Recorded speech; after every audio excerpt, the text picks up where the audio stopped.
Hugo Fregonese's career lasted 3 decades, and it can be easy to get overwhelmed by the volume and evolution of the work. He started in his native Argentina, but quickly flew up to Hollywood and stayed there for a decade, before being swept off around the globe working on films where he was frequently one of 2 directors on troubled international productions. He closed out his career back home in Argentina, making work fans of his Hollywood period likely had no idea existed. As was so often the case with the contract director B Squad, middleweights like Jean Negulescu and Edward Dimitric, talented hands who narrowly avoided canonization, Fregonese made good to great films every time at bat, but nothing that ever totally captured the popular imagination.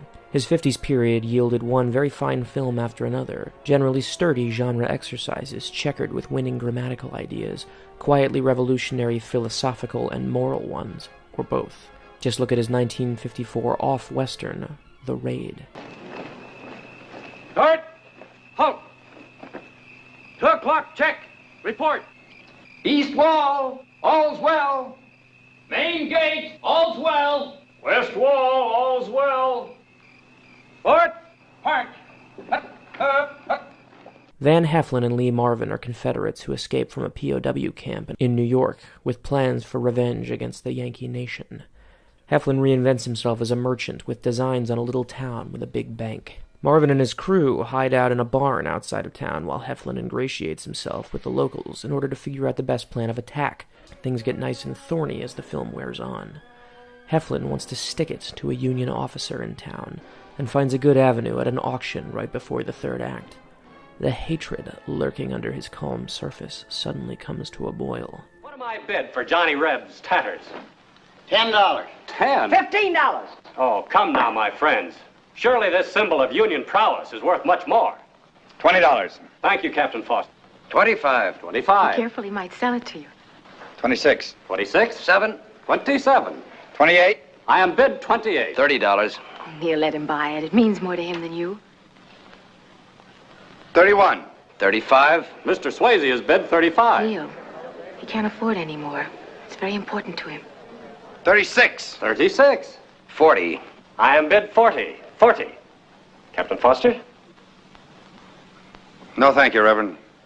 A soldier's pocketbook is not as fat as a businessman's. Heflin was great at playing cowards and put upon every man. Normal guys pushed to the brink. From his forehead down, he'd start to turn red and his face would almost run with emotion. Heflin not being able to hide anger always made for deeply compelling work. Marvin, so young he's barely Marvin, starts to get antsy, unable to not be violent against the Union soldiers who come flooding into town ahead of their raid. He ties one on and then breaks into a church.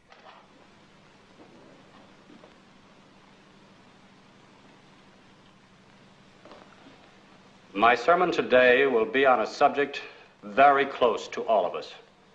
Close to all true patriots. The rebellion. It should be of interest to all of you to be reminded that our own Holy Bible has considerable to say about rebellion. In the first book of Samuel, chapter 15, we plainly read, "Rebellion is as the sin of witchcraft." And in Proverbs, chapter 17, we read again, "An evil man seeketh only rebellion." A few weeks ago, Mr. Lincoln told us, "Among free men, there can be no successful appeal from the ballot to the bullet. Can there be any question whose side the Lord is on? We are the right, the just, and with his help, our legions must grind the rebels into the dust. The devil himself will have to make room in his domain to receive those lost rebel souls." You song-singing Yankee lice! Who else wants to try it? Who else? Better tell your friend the devil to move over and make room for you, Yank. Nobody spoils this.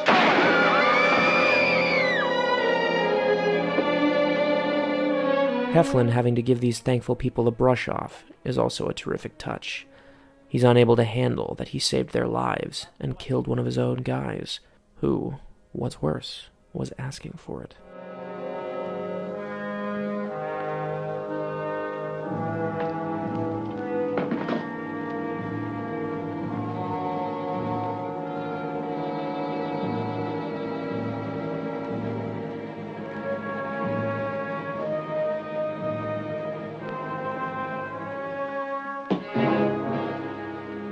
man must be a rebel.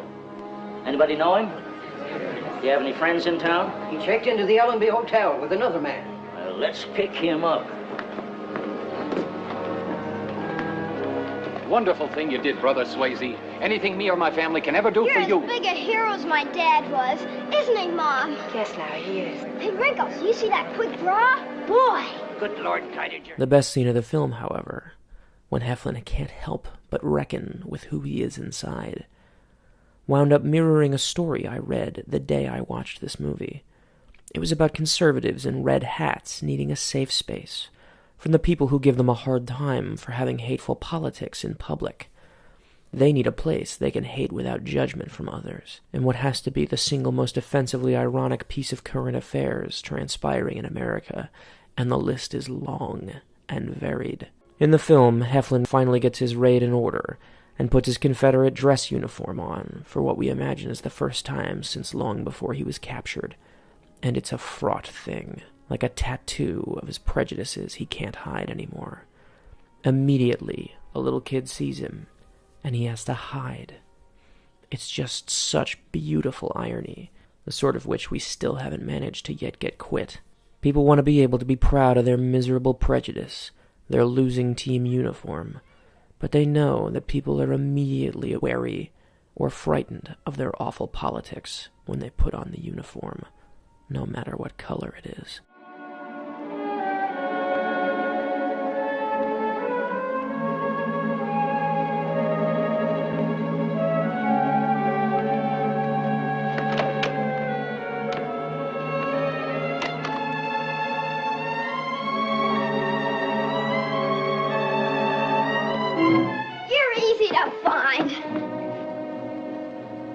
Be quiet, Larry. Yes, I'm a Confederate soldier. No, you killed a Reb. I saw you. Look, son, in wartime, things happen that we can't explain. No matter how much we want to be understood, no matter how...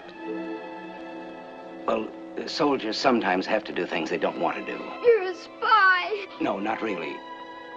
I don't know, maybe your father would have known how to explain this to you. You see, Larry, he wanted to fight for his country. Well, there are other men like me. We want to fight for our country.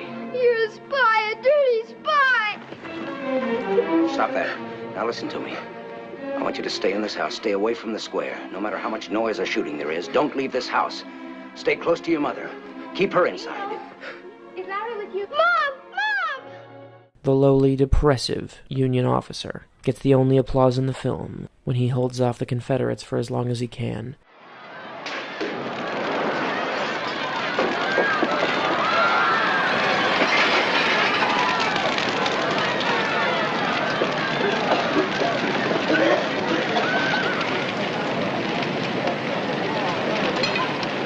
You were wonderful, Lionel. Wonderful.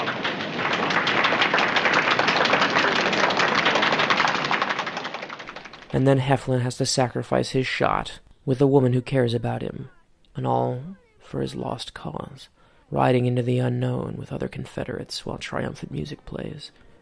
Fregonese is shrewd enough to see that the entire last act is an unhappy ending, and to see that the people Heflin came to terrorize don't deserve the directionless ire he and his cronies feel they must still spread.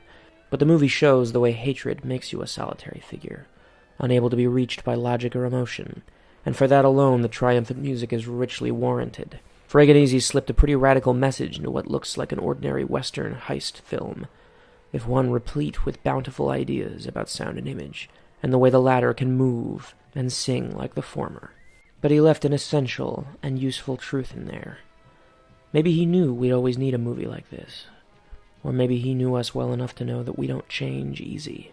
150 years later, when we're relitigating the Civil War. Thankfully, artists have left us the right material to see our way through.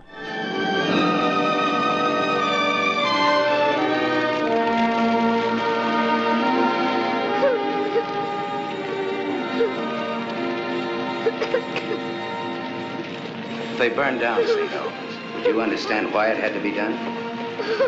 You think you'd be able to forgive them for that?